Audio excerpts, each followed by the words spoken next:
Welcome to Charts Today. My name's David Linton, and today's edition for Tuesday, the 8th of October, comes to you from London. And we start by looking at the dollar index. Just has sunk lower in the last few days, but still we've got these upside targets, some 4% higher on the short-term chart, and of course the medium and long-term charts look strong. So dollar strength is still the theme. Against the euro, we're seeing the euro dollar actually falling. It's just held some gains over the last couple of days, but long and medium term still falling with lots of downside targets. So euro weakness, dollar strength is still the theme of the market, just the short term change this week.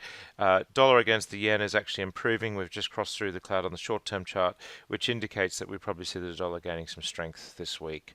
And if you look at sterling, sterling weakening against that stronger dollar, still bearish on all three time frames. And against the euro, sterling sinking lower this morning at 111.7. So that's also sinking lower, hitting some medium-term resistance there on sterling and long-term resistance. So sterling looks like it's set to have some further falls this week.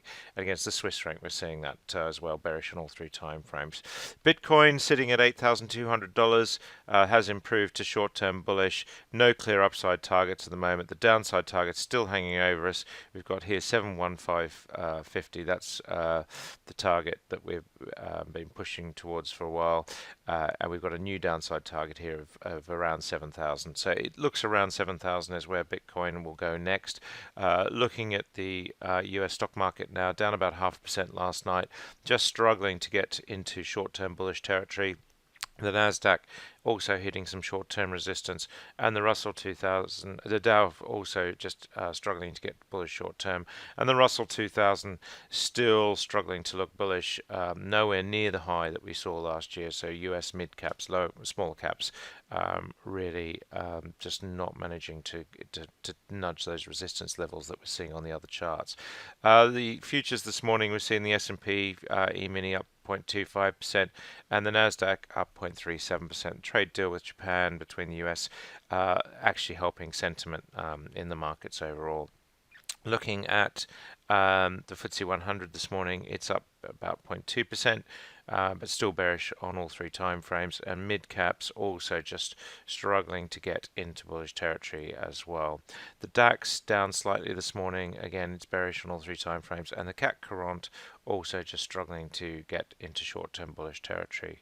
Japan was up 0.8% overnight, that trade deal helping, but we're still bearish on the short-term chart. The Hang Seng was up 0.5%, but again bearish on all three time frames, and the Shanghai Composite Index was also up 0.3%, but again not enough to move this market into bullish territory on the medium, short, and long-term charts. Remembering this is my medium, my long-term, my medium, and my short-term trends. The Sensex was down 0.4%. It's struggling.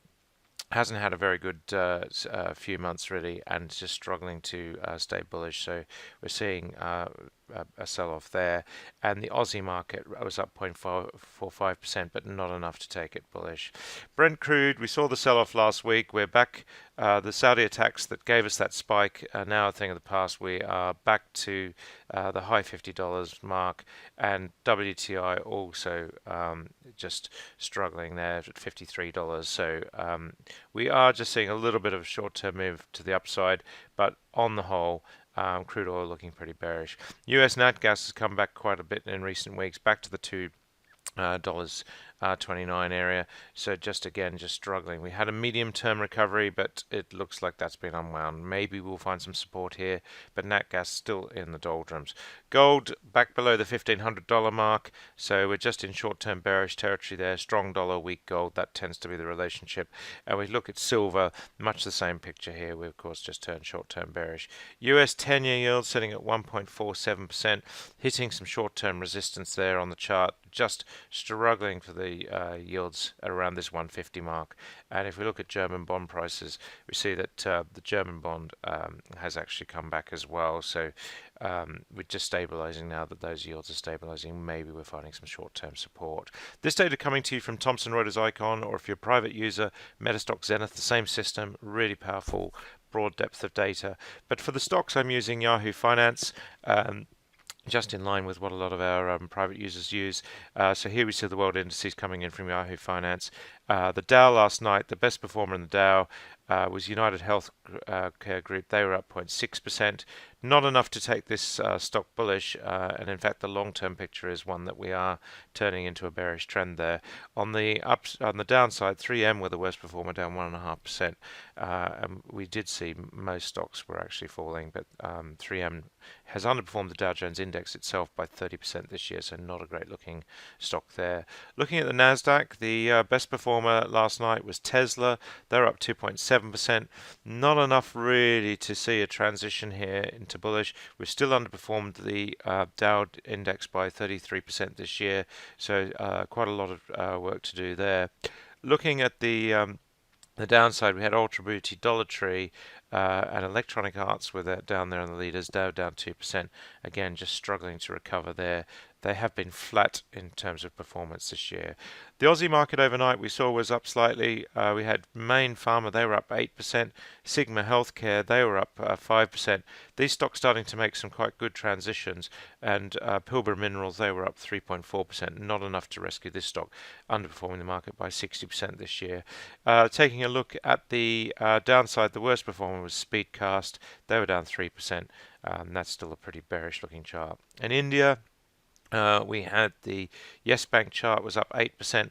Again, not enough to really change the picture here. Z Entertainment, also a bad performer of late, was up. So these are counter trend moves. Looking at the downside, the worst performer was Bharat Petroleum. They were down 4.8%, but the chart actually looks great, outperforming the Dow Jones by 17% this year. Taking a look now at European markets, we'll look at the UK market first of all, and the top 100 index. Smurfit Kappa Group, they're up 2.2%. So they're looking a little bit better this morning. Micro Focus, we saw here up this morning, but the chart's still suffering after those profit warnings we saw early in the year. A lot of resource stocks sitting in the leaders this morning. Taking a look at the downside, London Stock Exchange down 6%. No great surprise there. The Hong Kong bid been cancelled. We saw the stock exchange still outperforming the market by some 50% this year, so quite interesting that we're seeing that there. Looking at the Midcaps now in the UK, Cirrus Minerals, they're up 6.4%, but the chart really has suffered this year with the woes that we're seeing they've gone through. Electric Components up 5%. And then if we look, Ted Baker also featuring, they're up 2%, but have had a terrible time in the last 2 years, just falling lower all the time. Taking a look now at the worst performer, Page Group, down 9% this morning. Their chart really looking quite grim as well. And Hayes, a similar market place, of course, is down 5.7%. So we're seeing recruiters not looking great there. Metro Bank, their woes continue, down a further 2% this morning. No signs of a turnaround there. Last of all, a quick look into Europe now. The top 50 stocks in Europe, the Eurostoxx 50, all coming from Yahoo Finance. We see Nokia on the leaders board this morning, but not enough to change the chart. We see the live pricing coming in from Yahoo Finance here.